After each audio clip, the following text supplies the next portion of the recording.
This segment of Founders and Visionaries is brought to you by 15 Craigside. Well, this property is absolutely spectacular. Thank you. Tell me a little bit about 15 Craigside and all it has to offer.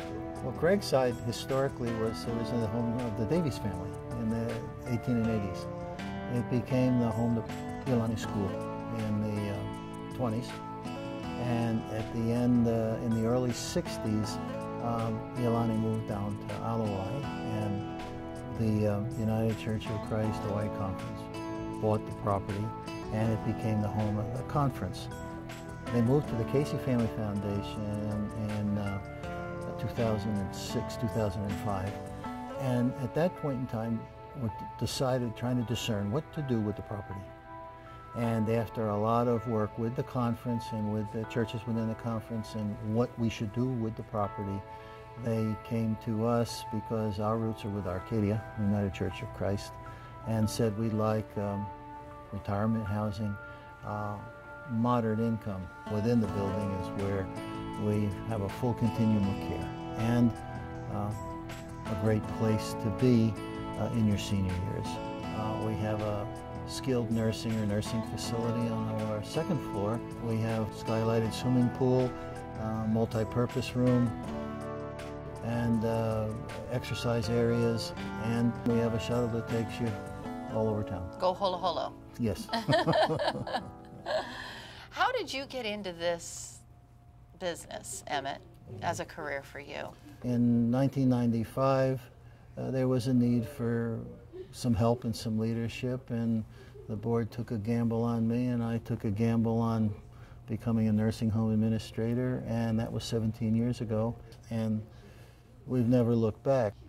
What gives you fulfillment in this position? What do you enjoy?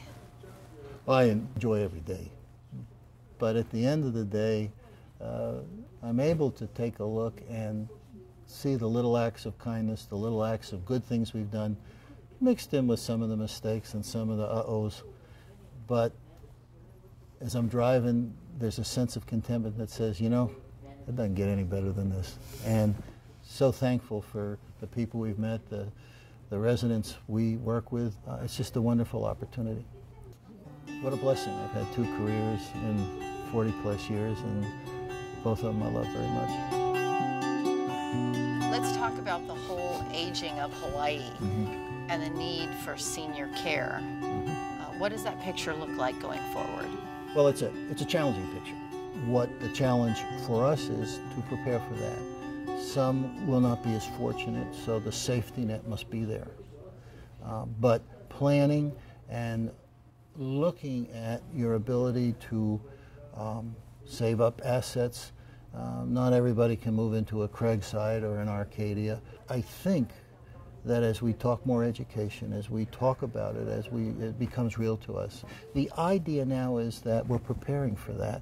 Now, some of us may be lucky and not need a lot of help. Others, and we don't know who, may develop the Alzheimer's and the dementia, and that's going to cost more.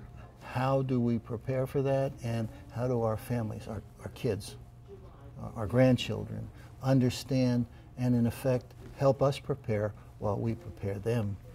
One thing that I found out that was really wonderful asset to being in a facility like this is, like you said, you can have independent living, or when you need it, you can move to assisted living. Well, you stay right in your apartment. Oh, okay. You get assisted in your apartment, and if you need long-term care, you can stay right on the same facility for that as well. Absolutely.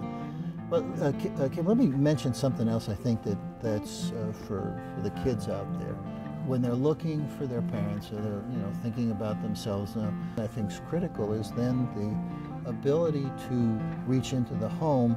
And it's not so much if you're on your last leg and you've got to have home care, it's can our home care program and our health care program in the home create a better quality for you and a better way of living at home, because not everybody is going to move into this place or into Arcadia, but most of us will talk now and say we're fixing up our homes and we're going to push the envelope as far as we can. I think the key is understanding the aging process, getting old, that we're going to live longer, and that there are credible programs out there that people can trust that will help them have a little better quality of life and a little better focus. And I think everybody wants to plan. Nobody wants to be a burden to their family Not at all. when they're 80 years old and beyond. Not at all. But it is an additional thing that you financially have to start thinking about at a fairly early age. Now, I had a love that came in my office this morning, and she's 94. And of course, I hear often, when can I go home? When am I going to be taken? And she said, well, I'm going to run out of money. And I said, let us not speak of that. I don't care whether you run out or not. And she said, well, can I go get my hair done? What she does every week. And I said, 2 times if you want. And she said, oh, thank you. But that's the kind of thinking that has to go on, that they've prepared, they know it, and when they've lived that long, they still feel confident and credible, even though they're longing to, cross the river. Yeah. It takes a really sensitive and wonderful heart to be in the position that you're in. It's much more than just being a CEO of a facility. Well, it's nice of you to say that. It takes a great staff, and for me, a lot of luck. But luck is where the opportunity meets the preparation. That's what a coach used to tell me, and there's the preparation by our staff all the time is wonderful. They're a caring bunch of people. Whether you were 85 in rural Virginia or you're 85 in urban Honolulu, the love emanates wherever you are. The needs, the care, maybe the background's a little different, but the sense and what we do is the same. So, getting older and aging gracefully and understanding what can be done to make the quality of life a bit better. It's kind of neat to see how the relationships develop. And one time I had commented the devotion of couples, because most have been married 50, 60 years, and that devotion is somewhat inspirational for family life and just for saying, there's something right about this. And then, of course, those that have lost spouses or lost family members, that's equally heartbreaking. Yeah. But they move on, and there's an embracing spirit that makes life worthwhile.